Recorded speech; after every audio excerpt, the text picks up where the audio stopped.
حمدا كثيرا طيبا مباركا فيه.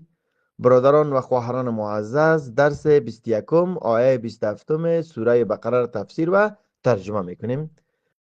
اعوذ بالله من الشیطان الرجیم. الذين ينقضون عهد الله من بعد ميثاقه ويقطعون ما أمر الله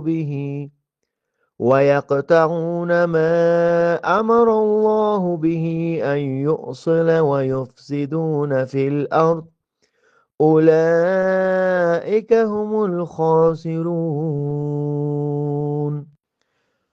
حال دعوتگرای عزیز تفسیر میکنیم. الذين ينقضون عهد الله من بعد میثاقه، میگه آنان کسانی هستند که پیمان الله را که توحید و وحی و نبوت است پس از استواریش میشکنند. یعنی کفار پیمان الله را میشکنند، یعنی با الله چیزی که وعده کرده بودن وعده کرده بودن شکستاندن. مثلا عیسوی ها، یهودی ها تورات و انجیل گفتن، در تورات و انجیل آمده بود که بعد از ما احمد، یعنی پیغمبر آخر زمان، رسول الله هم است.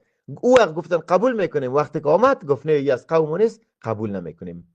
سعی کنین پیمان الله را شکستاندنش.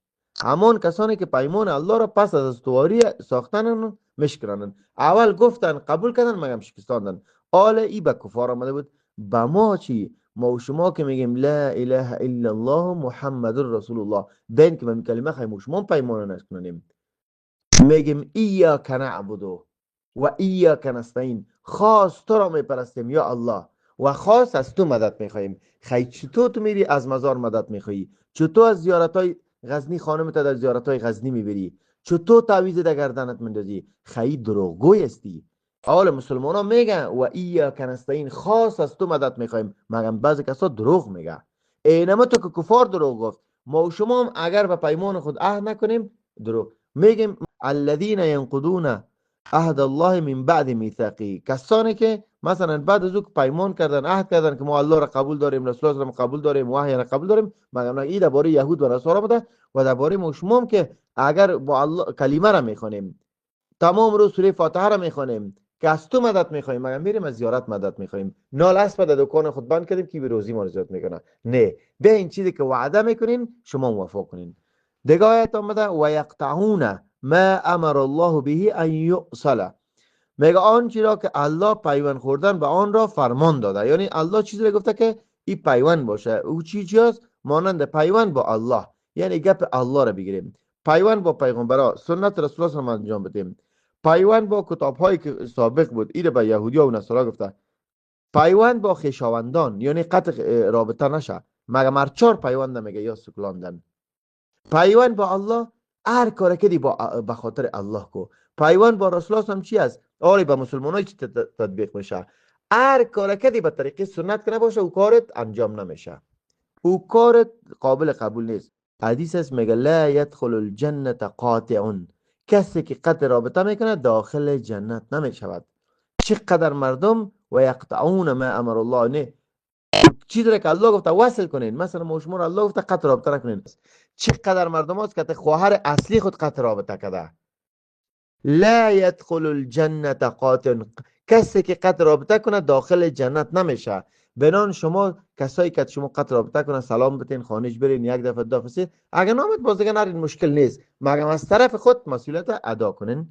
باز دیگه آیتش گفته یفسدون فی الارض اولئک هم الخاسرون، و در زمین تباهی و فساد برپا میکنن، آنان زیانکار هستند. در روز آخرت بسیار زیاد نقص کردن نمی کسا. و این آیت به مسلمانان چرا هم تطبیق میشه؟ کسایی که رشوت میخوره، کسایی که زنا میکنه، کسایی که مملکت خراب میکنه، کسایی که تجسس میکنه، اینمی هم عادت کفار است. سعی که رشوت که میخوری زندگی رو تباه میکنی. مثلا من دریور نیستم، ما یک ترافیک رشوت از ما میگیره، من لیسانس میده، ما 10 نفر میکشم، اینمی 10 نفر اینم ترافیک کشت، جامعه را خراب کرد، مسلمانان را در قتل انداخت. چقدر تباهی است. اینمی آیات که با کفار ما نمیته، با مسلمانان ما نمیته. دیگه الله سبحانه و تعالی برادرها و خواهر عزیز ما و شما را عمل به قرآن نصیب کنه. یک کلمه یاد بگی، عمل به قرآن کو. اینه میتونه جنت میرسونه. حفظ قرآن به جنت نمیرسونید، تفسیر 100 دفعه بخون به جنت نمیرسونید تا که عمل نکنی. تا که عمل نکنیم این برای شما فایده نمیرسونه. و الله سبحانه و تعالی تمام مسلمان ها را جنت نصیب کنه و تمام ممالک اسلامی را آرامی بیاره و خصوصا افغانستان. دعای خاص کنین دعوتگرای عزیز و برادرای محترم. خواهرای گرامی روزه است قبول میشه، اتفاق و اتحادمون شما را خوب کنه، بهترین اقتصاد وسط دنیا افغانهای شما داشته باشه. دیگه بس از افغانهای شما عمق خواری وزاری بسشان است، واقعا مظلوم است افغانهای شما. دیگه الله سر شما رحم کنه. جزاکم الله. سلام علیکم و رحمت الله.